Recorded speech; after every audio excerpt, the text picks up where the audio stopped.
안녕하세요. 오늘도 복된 날입니다. 오늘은 역대하 23장 1절에서 15절까지의 말씀을 함께 살펴보겠습니다.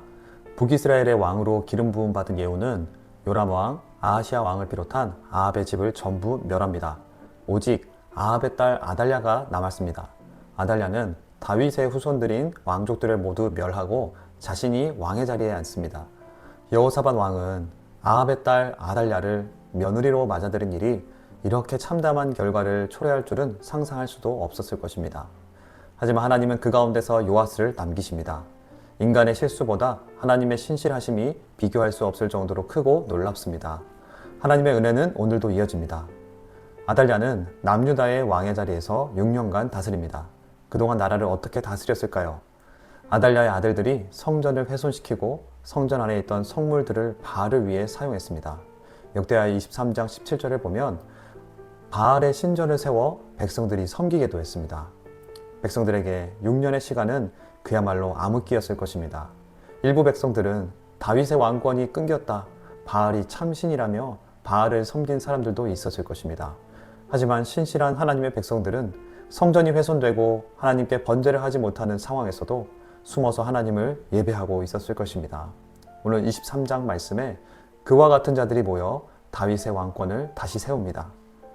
이 기간 동안 왕족인 요아스는 훼손된 하나님의 성전에서 제사장 여호야다의 손에 극비리에 자랐을 것입니다. 공식적인 예배는 하지 못하더라도 제사장들이 하나님의 성전을 최소한으로 섬기는 일을 하며 내부적으로도 보안을 철저하게 했을 것입니다.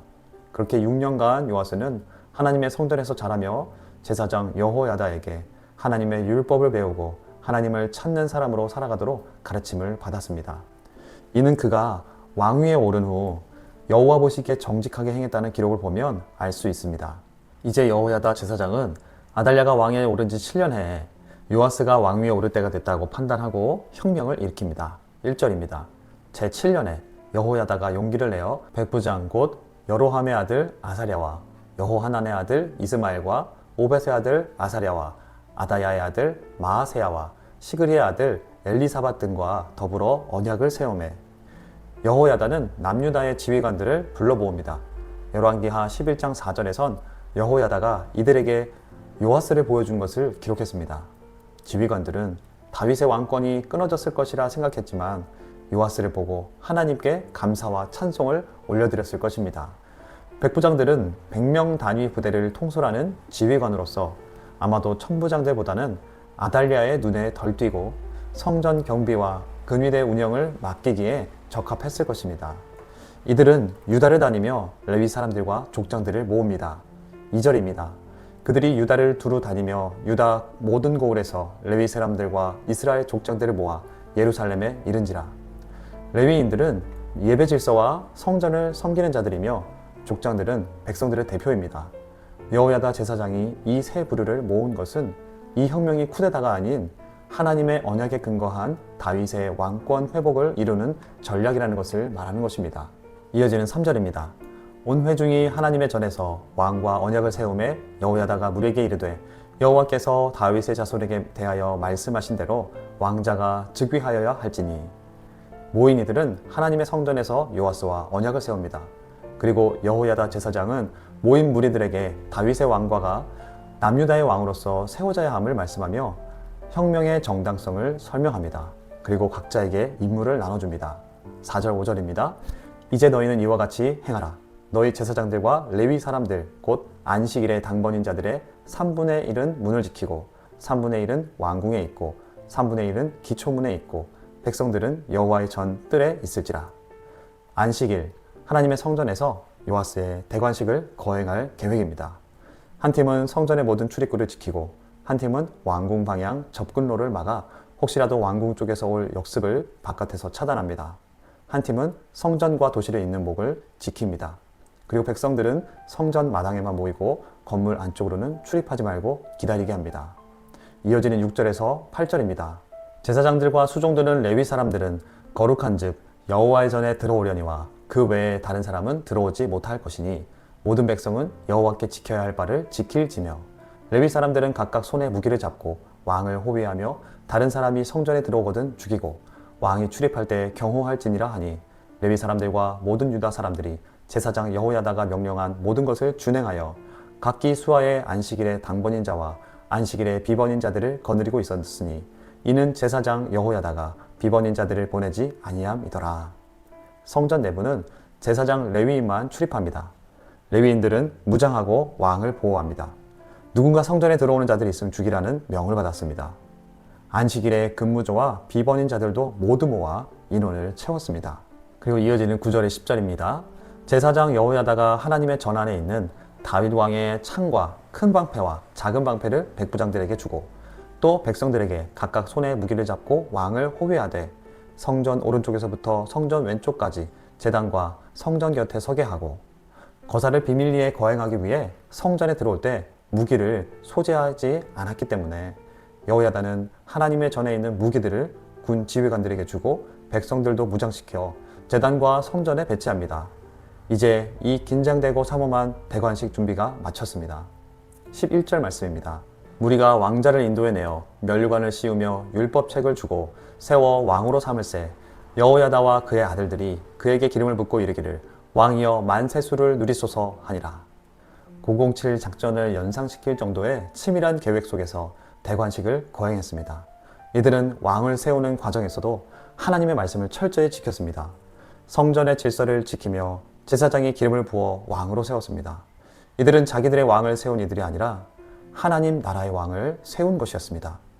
그때까지 눈치채지 못했던 아달랴는 백성들의 환호와 찬양 소리를 듣고 알아차렸습니다. 12절 13절입니다.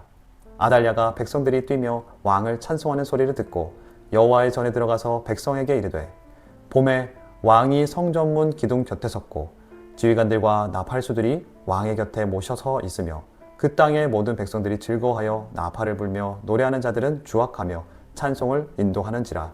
이에 아달랴가 그의 옷을 찢으며 외치되 반역이로다 반역이로다 하매 거사를 거행한 백부장들 레위인들 제사장과 백성들은 노래합니다.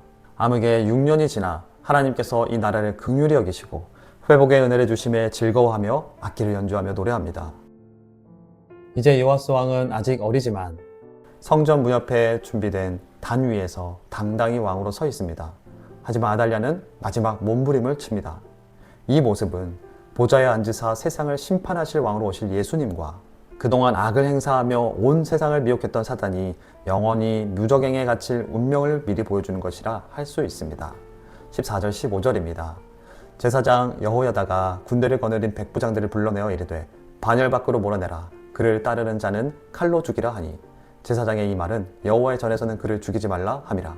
이에 무리가 그에게 길을 열어주고 그가 왕궁 말문 어귀에 이를 때에 거기서 죽였더라. 마땅히 죽일 자이나 마지막까지 하나님의 말씀에 따라 성전에서는 피를 흘리지 않고 경호 대열을 지나 멸하라는 말씀입니다. 아합의 딸인 아달랴는 여호람 왕의 아내로 여호람을 아합의 길로 가게 했고 아하시아의 어머니로 아하시아를 아합의 가르침을 따르게 했습니다. 유다의 왕족을 모두 진멸했던 악의 상징과도 같았던 아달랴는 이렇게 죽음을 맞이하고 이렇게 아합의 가문은 전멸합니다. 하나님은 하나님의 나라를 이와 같이 완성해 가실 것입니다. 그 나라가 오기 전까지 악은 세상에 활동할 것입니다. 우리는 아직 악이 활동하는 세상을 살아갑니다. 마귀는 오늘도 우는 사자같이 삼킬 자를 찾으며 다닙니다. 그러나 왕이신 예수 그리스도께서 재림주요 심판주로 오셔서 온 세상을 심판하시며 악이 더 이상 활동하지 못하게 하실 것입니다. 오늘 이 말씀은 포로 귀환 다음 세대와 우리에게 주시는 첫 번째 메시지로 우리는 오늘을 살아가는 하나님의 군사라는 것입니다. 오늘도 하나님 나라의 군사를 온전히 서서 마귀의 유혹에 넘어지지 않고 하나님의 전신갑주를 입고 살라고 말씀하십니다. 베드로전서 5장 8절에서 10절 말씀은 근신하라 깨어라 너희 대적 마귀가 우는 사자같이 두루다니며 삼킬 자를 찾나니 너희는 믿음을 굳건하게 하여 그를 대적하라. 이는 세상에 있는 너희 형제들도 동일한 고난을 당하는 줄을 알미라. 모든 은혜의 하나님 곧 그리스도 안에서 너희를 부르사 자기의 영원한 영광에 들어가게 하시니까 잠깐 고난을 당한 너희를 친히 온전하게 하시며 굳건하게 하시며 강하게 하시며 털을 견고하게 하시리라. 오늘도 마귀는 우는 사자와 같이 삼킬 자를 찾아다니지만 우리와 함께 하시는 성령께서 우리를 굳건하게 하시며 강하게 하시며 우리의 믿음이 흔들리지 않도록 견고하게 하실 것입니다. 오늘도 우리는 우리와 함께 하시는 성령님을 의지하기를 원합니다. 에베소서 6장 11절에서 13절 말씀입니다. 마귀의 관계를 능히 대적하기 위하여 하나님의 전신갑주를 입으라. 우리의 씨름은 혈과 육을 상대하는 것이 아니요 통치자들과 권세들과 이 어둠의 세상 주관자들과 하늘에 있는 악의 영들을 상대함이라. 그러므로 하나님의 전신갑주를 취하라. 이는 악한 날에 너희가 능히 대적하고 모든 일을 행한 후에 서기 위함이라. 군사로 부름받은 자들은 하나님의 전신갑주를 입어야 합니다. 그래야 영적으로 깨어 오늘의 싸움 대상이 누구인지를 알 수 있습니다. 오늘도 각자의 자리에서 승리하기를 축복합니다. 오늘 말씀에서 주시는 두 번째 메시지는 이 혁명은 제사장 여호야다의 주도하에 제사장들, 레위인들, 백부장들 그리고 백성들의 적극적인 참여로 이루어졌다는 것입니다. 이들은 아합의 집이 권력을 얻기 위해 피를 흘린 것과 다르게 하나님의 율법이 올바로 준수되도록 했습니다. 하나님이 세우신 교회는 목회자와 성도가 함께 만들어가는 것입니다. 하나님의 말씀을 중심으로 하나님의 뜻이 이루어지는 공동체로 나아가도록 각자에게 주신 은사와 재능으로 세워갑니다. 또한 가정에서도 마찬가지입니다. 저와 여러분이 있는 자리에서 말씀 안에서 교회와 가정을 아름답게 세워가시길 바라고 축복합니다. 이 시간 눈에 보이지 않는 세상의 주관자들의 미혹이 오늘도 이어질 때 우리와 함께 하시는 성령님을 의지하고 기도합시다. 오늘 우리는 하나님의 군사로 부름받은 자들임을 기억하며 하나님의 전신갑주를 입고 성령님을 의지하여 능히 이기는 자들 되길 위해 기도합시다. 또한 내가 속한 교회의 공동체와 가정이 주 안에서 하나 되어 아름답게 세워지고 은혜가 풍성한 자리가 되도록 성령님 도와주시길 위해 기도하며 나아가겠습니다.